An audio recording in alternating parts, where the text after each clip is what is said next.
And in the news tonight, here's what's happening. Hurricane Elena is no more, but along the Gulf Coast of Florida, Alabama, and Mississippi, the storm has left plenty of reminders of its passage. After skirting the shoreline for 4 days, Elena slammed into Mississippi today with 100-mile-an-hour winds. Biloxi appears to be hardest hit, with the mayor saying as many as half its homes have been damaged. And although Florida was spared the brunt of the storm, some roads and bridges were washed out. And as Bill Green reports, Escambia County officials are adding up the damage. The gasoline station on Mobile Highway was one of the best examples of Elena's fury. At Corey Training Center, the roof of the Enlisted Man's Club was peeled back like a sardine can. Some billboards lay slain, like this one, at Navy Point Shopping Center. Officials say property damage was held to a minimum. The effect of the hurricane on electricity put thousands in the dark. Gulf Power line crews spent most of the day repairing broken and downed power lines like these. 7 cars in the Baptist Hospital parking lot were severely damaged by falling trees. 2 belong to the same family. In the farm community, the Trout Pecan Orchard in West Escambia County suffered several $1,000s worth of damage. The farm's owner says some of the trees can be repaired, but others will have to be cut down and hauled away. In the north end of the county, soybean crops are still a month away from harvesting. Farmers say the plants have been battered to the ground from the heavy rains and high winds of the hurricane, but they won't know the severity of damage until Tuesday or Wednesday of this week. In Pensacola, Bill Green, Gulf Coast News 3. The barrier islands took the brunt of Elena's fury. Reporter Joanne LeBlanc spent the morning at Perdido Key to assess the damage and has this report.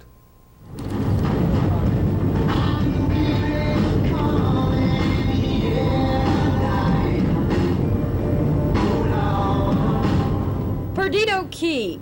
The waves were still roaring along its coastline at 8 o'clock Monday morning, but the damage visible to the naked eye came as a surprise. It seems Elena spared many a condominium and beach house, doing little more than stealing some shingles or crumbling a fence wall or two.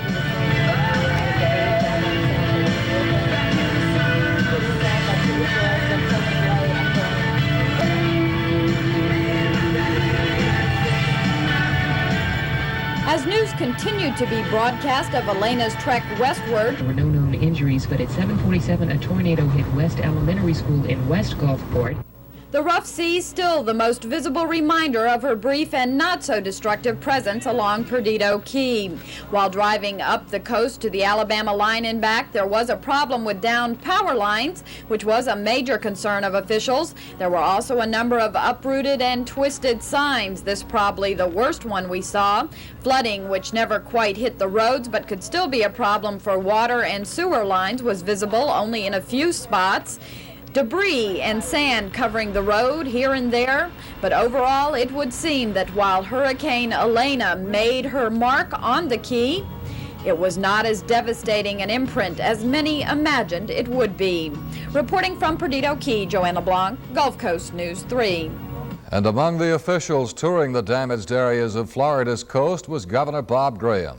The governor toured some of the worst afflicted areas in central Florida, even as residents began to make their way back home to see how much Elena had left them. Elena's strongest winds of some 122 miles an hour were felt by our neighbors to the west in South Alabama. Alabama Bureau Chief Maureen Clark has more. Today, there was no doubt South Mobile County was the hardest hit in Alabama. The stormy lady had no mercy when she came to the houses on Dauphin Island, but she did spare the lives of Alabamians. Powerful Mother Nature stormed through homes, ripped down power lines, flooded roads, and toppled trees. Officials here on Dauphin Island can't really say exactly how much damage Elena caused, but estimates are at least $30 million. With winds clocked at 122 miles an hour, you can see just about everywhere the wrath of Elena. Is it worse than Frederick? Well, it's difficult to say that anything's worse than Frederick, but it's every bit comparable too. On Pleasure Island, the boardwalk at Gulf Shores suffered the most damage. Nearby buildings and homes were barely touched by Elena. From Alabama, Maureen Clark, Gulf Coast News 3. Early this evening, several dozen trucks from the Red Cross, Georgia Power, and tree removal services were headed towards South Alabama and Mississippi. What's left of the hurricane is bringing heavy rains and winds up to 40 miles an hour to portions of Alabama, Mississippi, and Louisiana, and the National Weather Service warns that tornadoes are a possibility. Weatherman Bob O'Brien will be here later in this broadcast with a full report on Elena's progress. Gulf power crews working non-stop for 16 hours to restore electricity to some 100,000 homes in West Florida. So far, about 70,000 homes are getting power again. Officials say some 15,000 remain in the dark. They say they will work overnight and into the morning if necessary to restore power that failed in the wake of Elena. One mobile home fire not caused by arching power lines was this one in Navy Point. Firefighters from Warrington and Pleasant Grove raced to the 200 block of Newman Street when fire was reported. Owner William Kane had gone to Jacksonville and was not home. No one hurt. The fire of damage estimated at $10,000. Hundreds of residents of the northern New Jersey city of Passaic are watching their homes burn in a fire that began in a complex of industrial cities. We have further details now in this late report from ABC. Watch. The late afternoon fire erupted in a Passaic, New Jersey industrial complex that houses some 50 firms and immediately spread to a bordering neighborhood of 2- and 3-story family homes. Flames and thick black smoke could be seen for some 20 miles. Several hundred people had to be evacuated and could only stand by helplessly and watch their homes go up in flames. We were told to leave the building and just get, if you could, anything and leave. Hundreds of firefighters from surrounding communities have joined in battling the blaze, but their efforts are being hampered by low water pressure. The fire has claimed the life of one fireman who suffered a heart attack while fighting the blaze. It has engulfed some 4 city blocks and destroyed at least 15 homes. The fire is believed to have broken out in a chlorine factory in the complex, but the cause is not yet known. By late night, it was still burning out of control. Ron DePaulis, ABC News. And still ahead on Night Desk, Elena gives some school children an extra day of vacation. We'll run down local school closings. But first, the end of a 73-year search. Stay with us.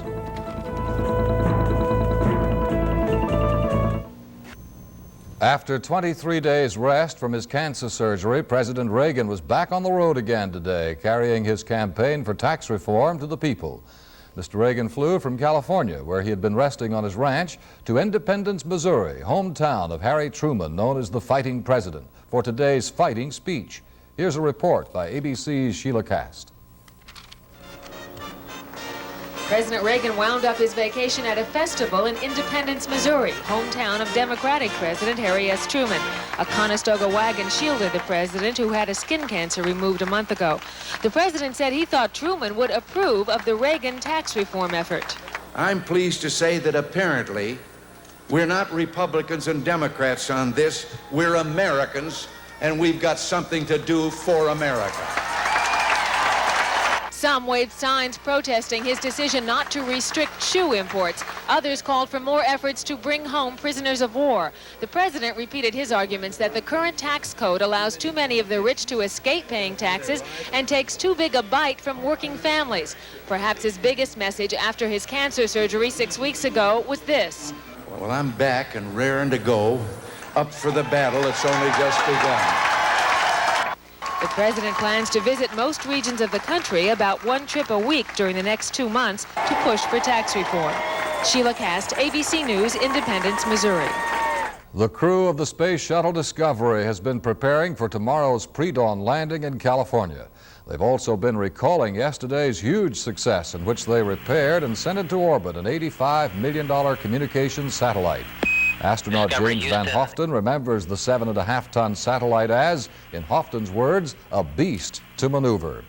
A team of American and French undersea explorers report they have found the wreck of the sunken luxury liner Titanic in 2.5 miles of water off Newfoundland, where she sank 73 years ago after colliding with an iceberg. The scientists record of the Titanic. The ship had been described by her builders as being unsinkable. She sank on her voyage with a loss of more than 1,500 lives. There were 10 millionaires aboard when she went down, and a stronghold was filled with valuables, including diamonds, valued at $7 million back in 1912. Up next, we'll have that list of area school closings, plus the latest weather word from Bob O'Brien.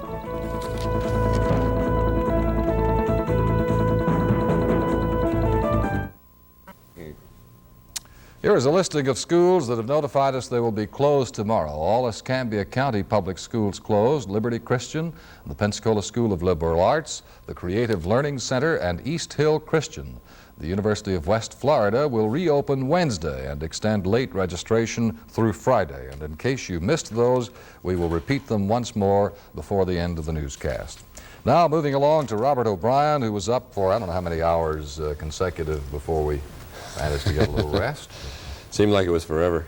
Just did not seem like Elena wanted to make landfall. No, what a surprising hurricane. Kept us in suspense for the better part of a week, but we're very grateful that we didn't have more damage than we received and that it's passing, and the sun was out late today. That's true. They said that if it had gone 10 more miles to the north as it passed beneath Pensacola, we would have gotten 125 mile sustained winds for a couple of hours. And so that could have done a lot more damage. But it didn't, and things are getting better, and they're going to continue to get that way. Now, you have a few clouds outside, but there's some sprinkling, some stars that we can see, and a little bit of clear. Currently in Pensacola, it is 78, 80 in Fort Walton Beach, and 79 in Mobile. Humidity, it's a little bit muggy outside. It's 90% in Pensacola, drops down to 75% in Mobile. Winds are still a little bit strong out of the southeast generally, gusting up to around 23 miles an hour at Fort Walton Beach. Pressure is rising all along the Gulf Coast. That's a good sign. High and low today in Pensacola, 82 and 78, 83 and 74 for Walton Beach, Mobile 82 and 75. Right now in Fairhope, it's a pleasant 78, 78 in Milton, 77 in Crestview, and 79 in Niceville. The old roving thermometer went to Huxford, where it is 74 degrees outside. Well, we're going to take a look at the latest, the last, and the latest, and everything else that has to do with Elena. Right now, it's a tropical depression, and it continues to lose its strength as it continues to move to the west-northwest. It's in about the northeastern portions of Louisiana right now with winds at 30 miles an hour. The latitude and longitude were actually these at 5 o'clock, but this is the last coordinates you're going to get. 31.2 degrees north, 91.2 degrees west.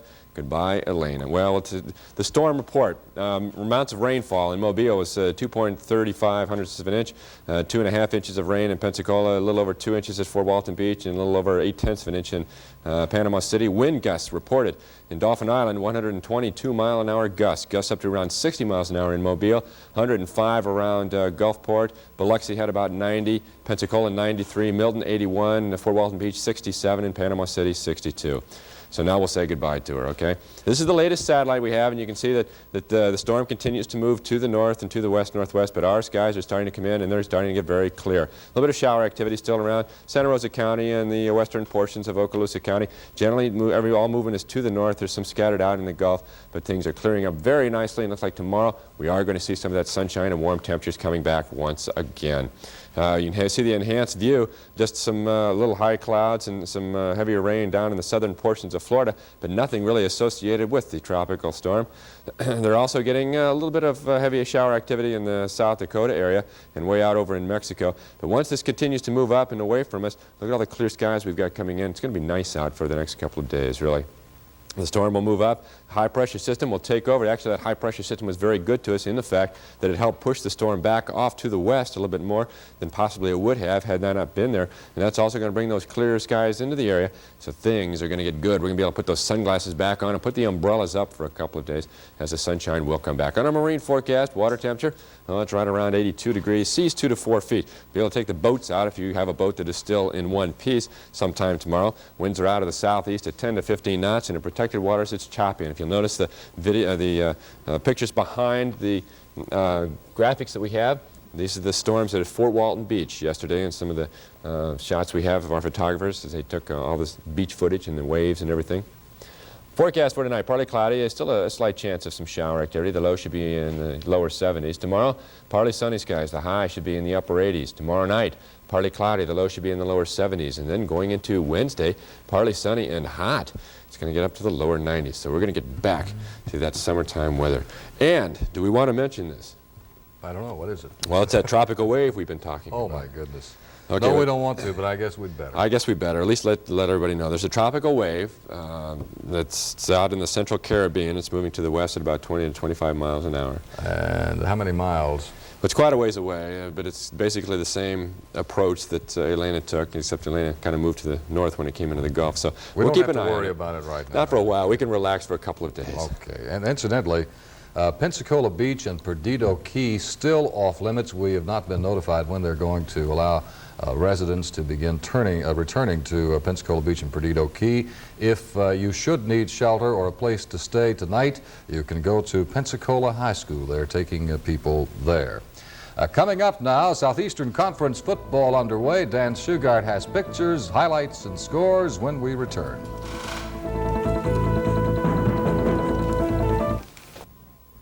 When you have a sick child, you like to know that the best possible medical care is available. Pensacola has such a facility to handle these children, but even they are facing problems. And what are some of these concerns? The problems are financial. The current cost constraints have required us to look at our programs, which we think are excellent, and sustain them. The children need the public support. Join us this week on Dimensions.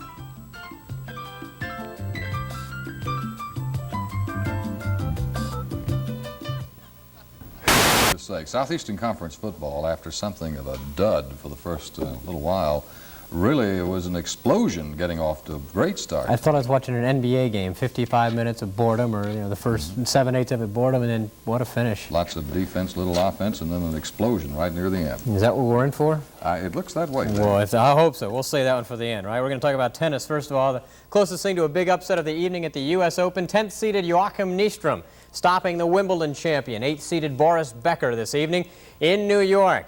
It was the young 17-year-old Becker right there. Remember, these two players had that great quarterfinal at Wimbledon, and Becker got off to a pretty good start, although losing the first two sets. He did score early in the first set, but it's Nystrom almost knocking him down with a serve, and then coming back to win the point to win the match in 4 sets. All right, other men's winners today. Top-seeded John McEnroe beat Thomas Smid. Anders Jarrett beat Tim Mayotte. And Mats Wilander did beat Greg Holmes. Women's winners included the 2nd, 3rd, and 4th seeds, Martina Navratilova, Mylikova, and Shriver. Kota Kilsch also won today. So did Zina Garrison, Chris Everett-Lloyd, Helena Sakova, and Manuela Malieva. Charlie Nye set 1 goal for the Key Ford Mustangs at the start of the season. He wanted his women's slow-pitch softball team to win the national championship. No local team had ever done that before. Well, today in Springfield, Missouri, they did it, and they did it the hard way, dropping into the losers bracket in the morning, coming back to win 3 games. These were the final 2. They beat Silver Streak from Denton, Texas 6-5, and then win it 9-5 for the championship. Charlotte Cates, the pitcher, was the most valuable player. National League tonight, East meets West. The Cardinals and the Reds in St. Louis and at Cincinnati. Breaking on top, they do it in the first inning. Max Venable. This drive down the right field line is going to score Eddie Milner. It's 1-0 Cincinnati. Pete Rose 0 for 3 today, so he is still 6 hits away from breaking Ty Cobb's record.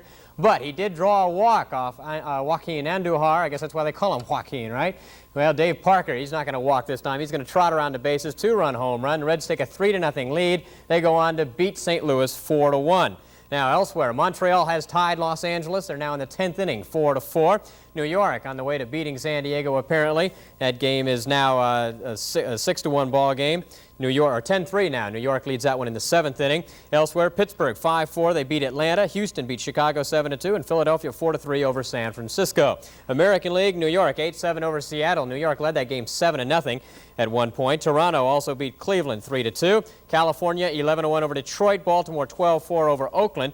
Kansas City, a final. They beat Chicago 3-2. Boston leads Texas 11-2 in the 8th.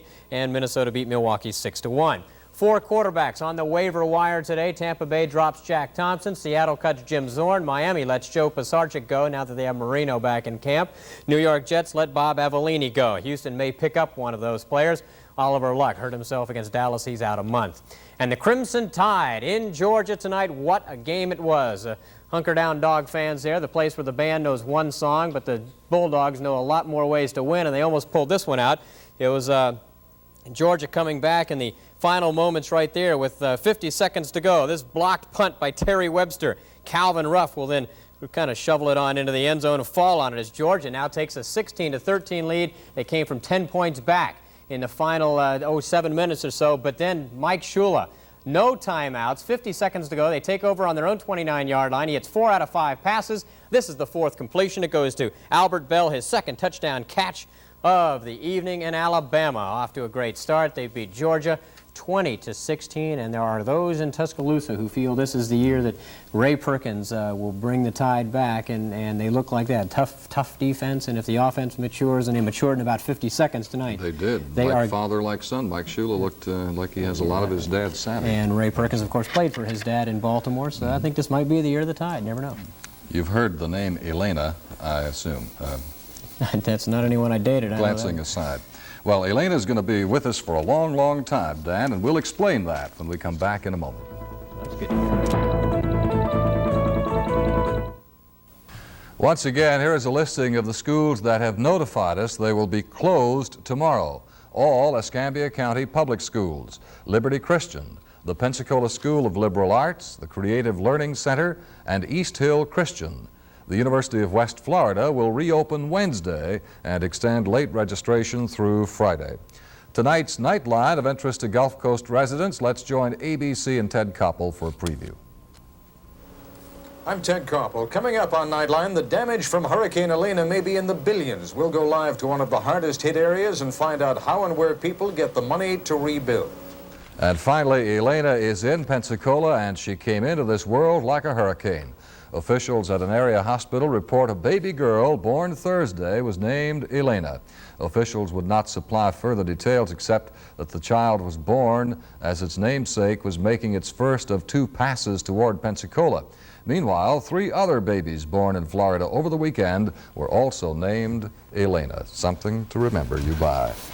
And we're all out of time. Thanks so much for being with us. Renee Lewis has first Gulf Coast News overnight tomorrow morning, 6:45. For Dan, Bob, and all of us here at TV3, I'm Dave Daughtry.